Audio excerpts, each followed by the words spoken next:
Olá, amigos! Bom dia, boa tarde, boa noite. Aqui é Marcelo Fenol, sou cervejeiro caseiro e essa é a parte 3 daquela série de aulas sobre o resumo do livro Ist, né?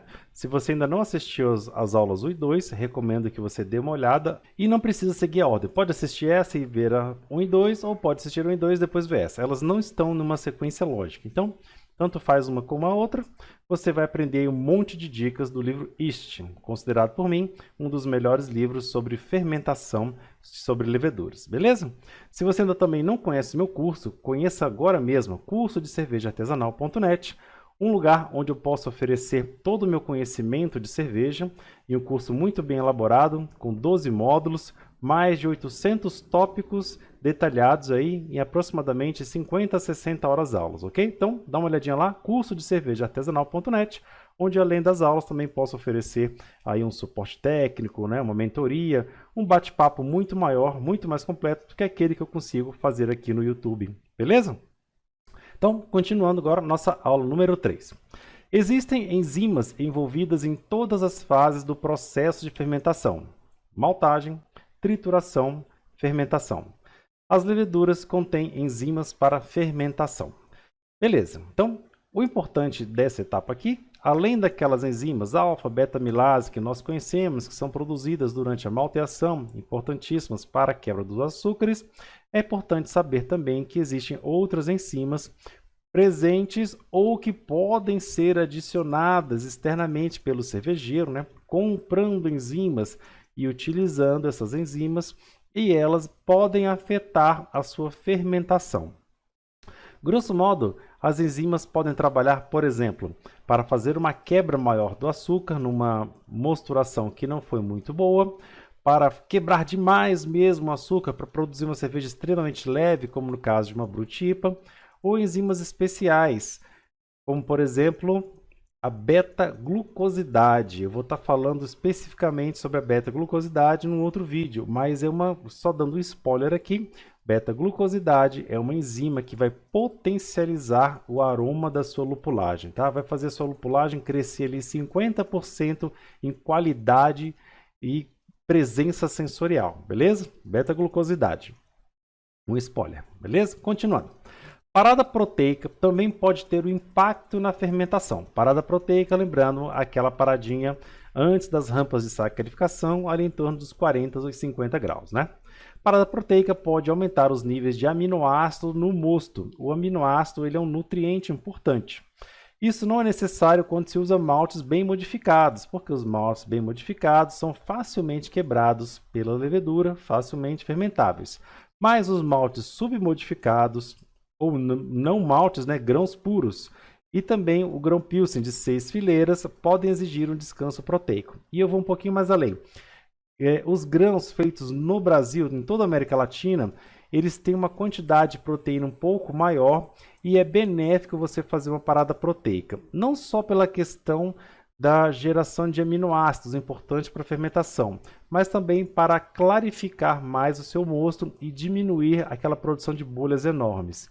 Então, por conta da presença de proteínas, que podem vir também de trigo, aveia, centeio, né? Mas também por conta do malte nacional, é interessante você fazer uma parada proteica de pelo menos uns 15 minutos, não só para gerar os aminoácidos, que são benéficos para a fermentação, mas para produzir uma cerveja mais límpida, mais bem fermentável e com uma qualidade de espuma melhor, ok? É verdade que as condições de álcool superiores aumentam com a temperatura de fermentação. Sim, quanto maior a temperatura de fermentação, maior é a produção de ésteres e álcools superiores. No entanto, outras condições de fermentação também afetam a produção desses álcoois. Por exemplo, mosto com muito ou pouco nitrogênio também pode resultar na produção de álcools superiores. Beleza. Tem um nutriente que é necessário para a fermentação chamado FAM, né? FAM-amino-nitrogênio, né?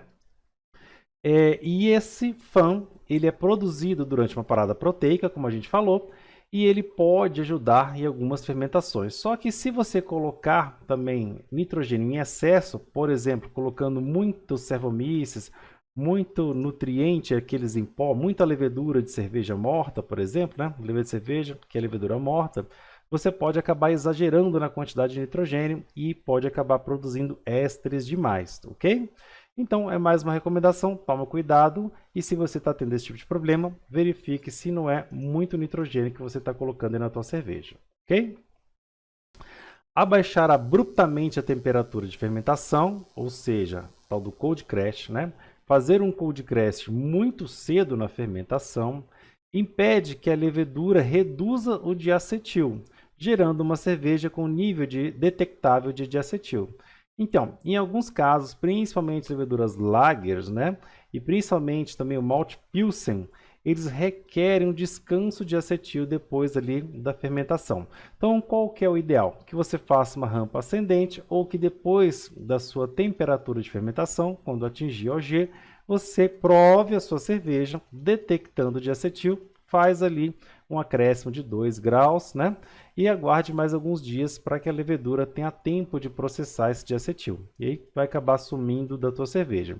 Paradas de diacetil não só remove diacetil, mas corrigem outros tipos de problema também e às vezes até ajuda a atenuar um pouquinho mais a tua cerveja, beleza?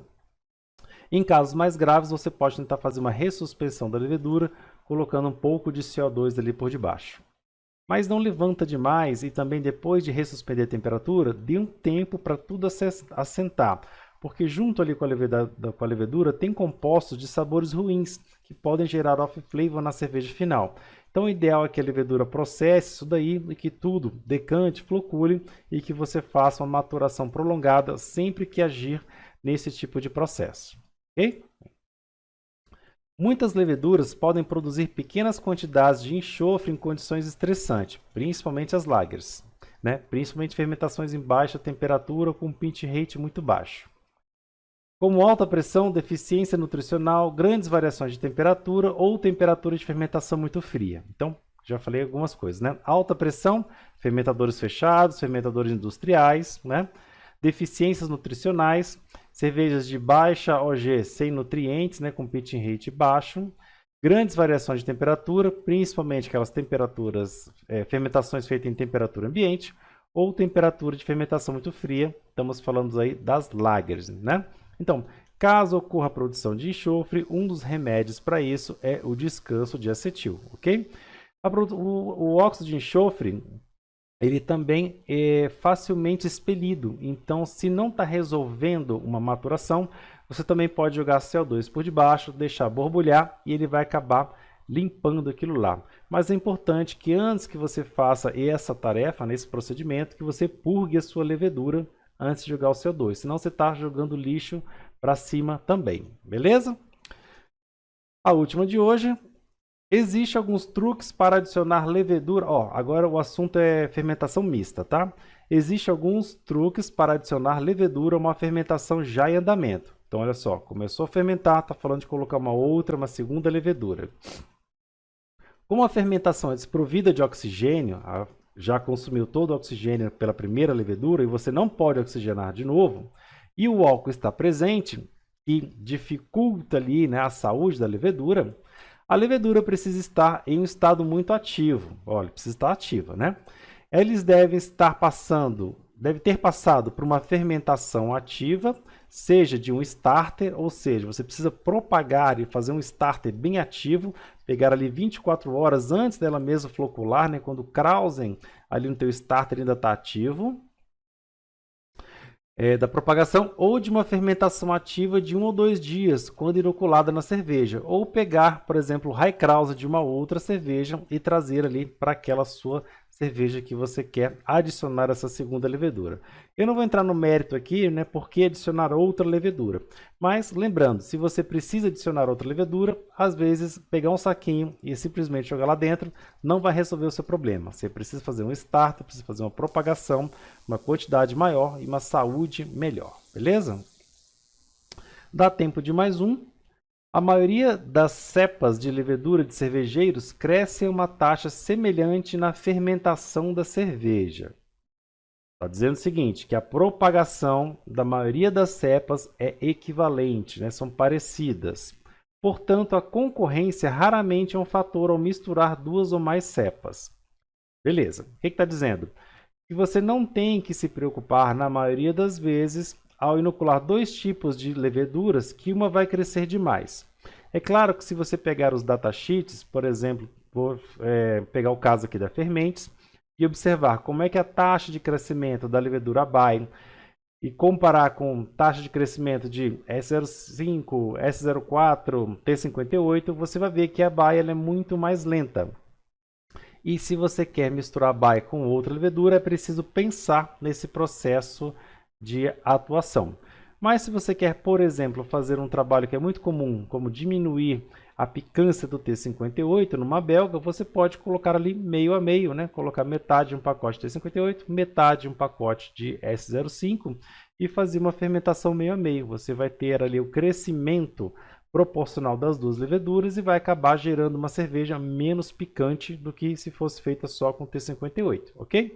Uma outra alternativa é fazer duas cervejas, uma com T58 e uma com S05 e depois blendar essas cervejas, misturar elas para atingir aquele objetivo que você quer, ok? Pessoal, muito obrigado por mais essa videoaula, essa aqui é a terceira, ainda temos mais um monte, tá? Devo de, sei lá, talvez umas 10. E se você não conhece o meu curso, se inscreva, faça sua inscrição, participa, assim você me ajuda como professor, me ajuda a manter o canal, me ajuda a trazer todas essas informações aqui e também é um ambiente onde você vai aprender muitíssimo mais do que nesses breves recados que eu dou aqui no YouTube. Conto com você no curso de cervejaartesanal.net. Obrigado, dê o seu joinha, se inscreva e o Fabricar agradece.